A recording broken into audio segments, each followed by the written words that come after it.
Hi guys, welcome to today's new video. Today I will be showing 3 books I think are worth the hype, 3 books I don't think are worth the hype, and 3 books I still want to read because of the hype. So let's get started.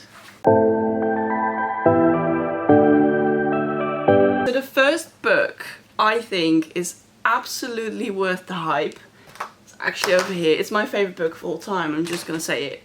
It is The Secret History by Donna Tartt. I read this book a couple of months ago, and every time someone asks me to explain the plot of this book, I have no clue what to say, because it's so complex and its characters are so complex and there's so much depth to this book that I have no clue how to explain it. But I'll give it a go, because this story is told from a boy named Richard's point of view.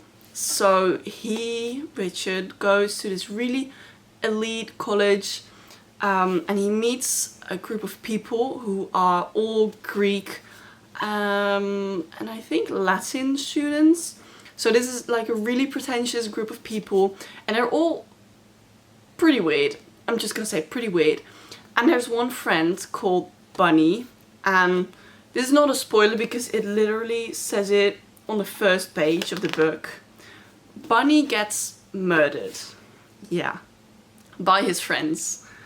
So yeah, this is actually a story about his death and the aftermath and what it does to these people, and it's really not a... it's like a really unreliable narrator, because Richard's story is so romanticized, because he, in one part of the story, also just a minor spoiler, he is basically almost freezing to death and he is still romanticizing the characters, and it's so weird. And yeah, I think Donna Tartt did a really good job at making this as absurd as she can make this, but also it was quite relatable actually. As someone who's going to university, these characters felt like kind of like home to me, which is the weirdest thing ever. But yeah, it is super popular, this book, and I think it's definitely worth the hype. It took me a little while to get into because it's very complex, like I said, and yeah, it doesn't make sense most of the time because they're like knocking on each other's doors and it's weird. But when you read it for the second time, you notice so many little things and it's just so beautiful. I have no other words for it. It's so beautiful. Then on to the next book, Fourth Wing. How could I say anything else? I definitely think this is worth the hype. It is the perfect amount of fantasy, the perfect amount of romance. It is true enemies to lovers. It is super fast paced, which I love. I love when a book is fast paced. I can't read slow paced books for the life of me. And this female main character is just badass. I love Violet. Yeah. When there's this guy telling her, oh my god, you can't be here and you need to go back to the place where you belong. And she's like, no, I'm gonna do this. And I love that about her. I truly love that about her. And yeah, it's just so emotional. I got really attached to this book. I also read this really slowly. I've noticed that many fantasy books I read really slowly. Like not even 100 pages a day. So this book took me half a month to finish. I read other books in between, but I definitely think I pick up much more when I read it slowly, and I'm so glad I did that with this book because it's very fast paced, but when you get to page, I think it's like 300, you're like, okay, but what's gonna come next? Because I feel like I've seen everything already. But then you need to just take it slow, take your time, and it will get amazing. The ending is perfect. The last 70 pages of this book got me crying. And I'm not a crier. I never cry when it comes to books. I just can't. But this book made me sob like a little baby, and it's just perfect. Everyone needs to read this. I'm very much convinced of it. So, okay, so I don't have the book right here. It's upstairs and I can't get to it right now. But the third book and final book I think is worth the hype is the Song of Achilles. I have no words for how much love I have for this book, because everyone knows the story. It's about Patroclus and Achilles, and it's about their love story and their friendship and the whole tragedy. And it's so emotional. I studied Greek for 5 years, so I already knew the story and I knew what was going to happen. And it wasn't a surprise for me, but I still felt it so deeply. It ruined me. And I never have that reaction with books, because I don't get that much attached to characters. But their story was heartbreaking. I love Patroclus.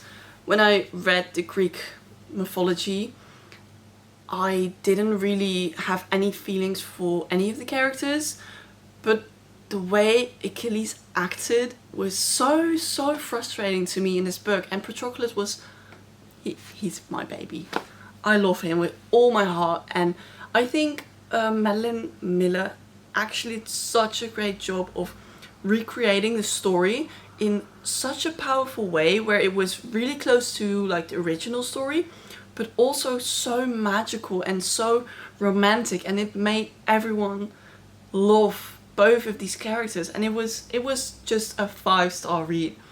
And I can't explain it any better than the book itself, but yeah, it just made me feel a certain way, and books don't have that effect on me much of the time. So yeah, definitely worth the hype. Okay, now on to the books that didn't meet the hype for me. And I know many people are going to be so mad at me for this one. I'm just going to say it. Both of these did not live up to the hype for me personally. And I know especially this one is really controversial, because people will agree with me on this one, that A Court of Thorns and Roses is like the startup of everything, and it's not as good as the rest of the series. I like this book, definitely, I did like it, but it also felt really cheap, and nothing really happened up until the last 200 pages, and I hate it when books have that. I just really don't like it when it's a book from more than 400 pages and only the last 150 were meaningful. Come on, I know everything in the Sarah J. Maas universe is intended, so nothing of these on these pages is not useful, but it was boring. I'm sorry, this was boring. Don't get me wrong, I love this series, I absolutely do. But this one felt really flat to me. Then we get to the really controversial part of it. Echomorph. I am so sorry for every single one of you who is in love with this and has to hear me talk about how this one disappointed. Let me say first, I still rated this a 5-star. Don't worry, I love this book. But tell me, why is this book so long? It is 630 pages. 630 pages.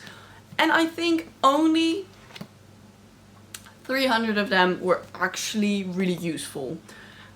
Don't get me started on the romance. I love Feyre, I love Rhysand, I love them together, I love them as a couple, I love the whole build-up. Loved it. But the rest of this book was really dull. Because the first 100 pages where she was still with Tamlin, I get that needed to happen for her to actually leave Tamlin. But why was it so long? Why was it so much of nothing going on? So yeah, that was pretty boring. Then the rest of the plot, like the middle part, so boring. It was all about having her train, having her put her shields up, having her learn how to write. And I get it, it's really useful for Feyre. And it's really useful for her character development. But it was boring and it was dull. And yeah, the last 200 pages were amazing. And the ending of Echomorph made up for everything else. But yeah, this book actually kind of disappointed me, especially because everyone was talking about how they loved this book the most out of the whole series. But I'm reading Echomorph and I'm like, this is far more interesting than this ever was. So yeah, this one kind of disappointed me, but also it was still a 5 star, so we shouldn't actually complain about it, but still. Then I have another series that you guys are probably gonna get mad at me for. This is the second book. I don't mean the second book in particular, I just mean this series. Percy Jackson. Yeah, I have to say, I'm not the intended audience. I am not in middle grade anymore, so I can't really judge this, but it felt really not in my street, kinda. It was just way too young for me. I get it, it's like Greek mythology, but for like dummies. Because obviously it's for kids, so I can't really judge, but because I saw many also older people recommend this series, I was like, oh, it can't be that bad. Yeah, this is really young adults, which is fine. I love a good young adult, but this one was just a little too much of it. Yeah, it actually felt like it was narrated by a 12-year-old, which is amazing if you read this as a 12-year-old, but for me personally, it just didn't fit. But yeah, I did love the characters. They were so cute, they were so wholesome, and I think I gave this 3.5 stars, so it's still not bad, but it just disappointed me because I saw so many people talking about how great this was, and I didn't feel that. I didn't feel connected to the characters or to the plot or whatever. But yeah, I have the whole series here, so I will continue it. But yeah, not anytime soon, I think.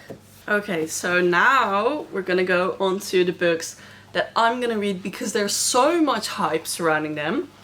Starting off with Carrie South is back. I got this from my library because I saw it everywhere, on Book Talk, on BookTube, on Bookstagram. I saw this one everywhere and I only saw good reviews.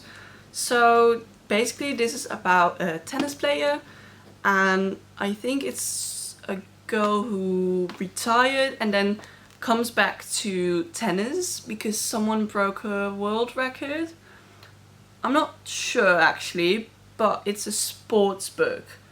And I never read about sports, not hockey, not football, soccer, doesn't even matter. I don't read it. But this one had such amazing reviews that now I just need to read it. I can't get around it anymore. I just need to read this. But the question is when, because it doesn't really feel like a full book to me. That doesn't matter. We read it whenever we want to read it. But yeah, I'm gonna read this because of the hype surrounding it. The Sock Duology. Everyone has read this. Why has everyone read this? I see this at least 2 times a day on my For You page on TikTok, yeah. And I heard the found family in this one is the best found family ever. And I also tried to read Shadow and Bone. No, I didn't like that. But people told me you can actually get into this without reading that first. So I'm just hoping that it's true and that it will still be the best experience. And that I'm not like, oh my god, I missed so many important things. But yeah, I will definitely be reading this one. Just because I see it everywhere. Yeah. The third book is Heartless. And I didn't actually see this book anywhere up until like 2 months ago when I saw this everywhere. Everyone was raving about it, reviewing it, putting it in like book hauls, and if I'm not wrong, then this is about the Queen of Hearts and her story, how she became that, and it's about a romance. And I heard it was heartbreaking and that it was really, really sad at the end and it wasn't a happy ending, I think. So I'm quite scared, but also there's so much hype around this one. I just need to read it. I can't not read it. And it feels like the perfect book for fall. It is really long though, because I thought it would be much shorter. It's over 500 pages. That's maybe because I have the translated version, I have the Dutch version of it. But yeah, I'm super excited to start this actually. So we'll see. So thank you guys for watching. And I'll see you next video actually. Bye bye!